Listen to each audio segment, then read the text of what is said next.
In your new book, Thrive, you talk about the need to redefine success beyond money, beyond power, to create a third metric of success.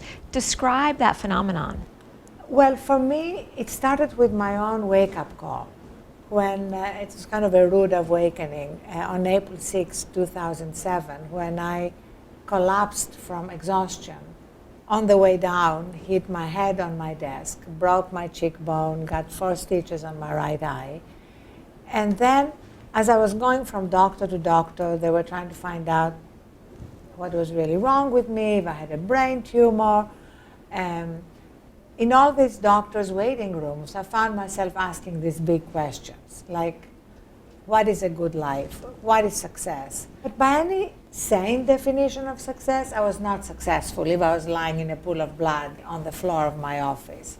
And that's what started me to look around beyond my own life, at my friends' lives, my colleagues' lives, and seeing how many of us were really fueled by burnout, sleep deprivation, exhaustion. And we thought that this was a normal way to live if you wanted to succeed and get to the top, whatever that was for each one of us. And that's what started me on this journey of both changing my own life and wanting to help us all redefine what success is. And obviously, the 2 metrics of money, power, fame are always going to be part of life. But what I'm saying in the book is that we need to incorporate a third metric that consists of 4 pillars: well-being, wisdom, wonder, and giving.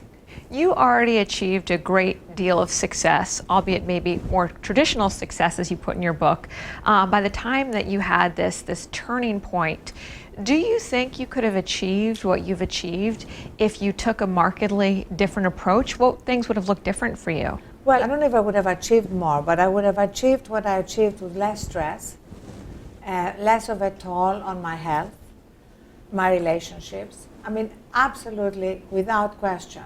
I would have made fewer mistakes, because when I look back at all the mistakes I made, whether it was hiring mistakes or overreacting mistakes, they were all because I was stressed and exhausted. And I quote Bill Clinton in my book, saying all the mistakes I made in my life were because I was exhausted. He did not specify what mistakes, but the point is that when we look back on our lives, it's when we are exhausted and burned out that we miss the kind of red flags, that we don't see the icebergs before they hit the Titanic, and we also miss opportunities.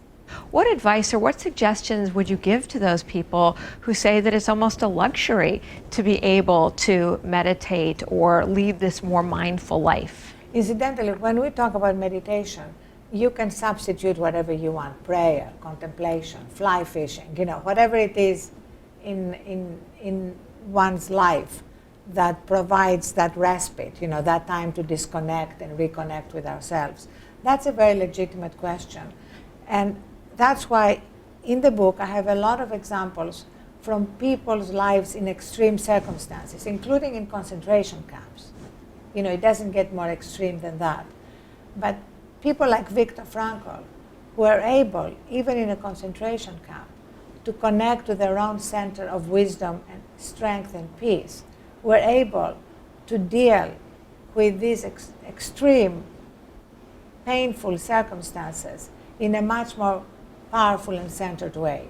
So whatever our circumstances, whether we're struggling to put food on the table, or we are a CEO with multiple demands on his or her time, I believe that when we learn to take time to reconnect with ourselves and our own wisdom, we're going to be more resilient and more effective at what we're doing.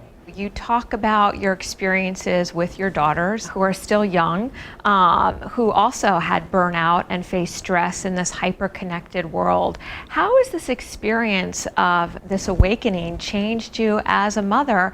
And what advice are you giving to them now so that they can avoid some of the pitfalls that you experienced? Yes, I wanted the book to be very personal because it's a very personal topic for all of us. As a mother, I with my daughter's permission, I talked about the fact that she got involved in drugs in her last year at Yale, and what we went through as a family. She just celebrated 2 years being sober, and she wanted to tell her story to help other young women and men. Again, what stress does to millennials and the way it often leads them to drugs or binge drinking or all the things that we're seeing in colleges.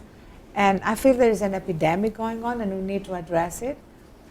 As a mother, when I got the call that every mother dreads, mommy, I can't breathe, and that seemingly endless drive to New Haven, to the emergency room, I feel that the work I had done on myself made it possible for me to deal with this in a way that was more centered and had more clarity about next steps.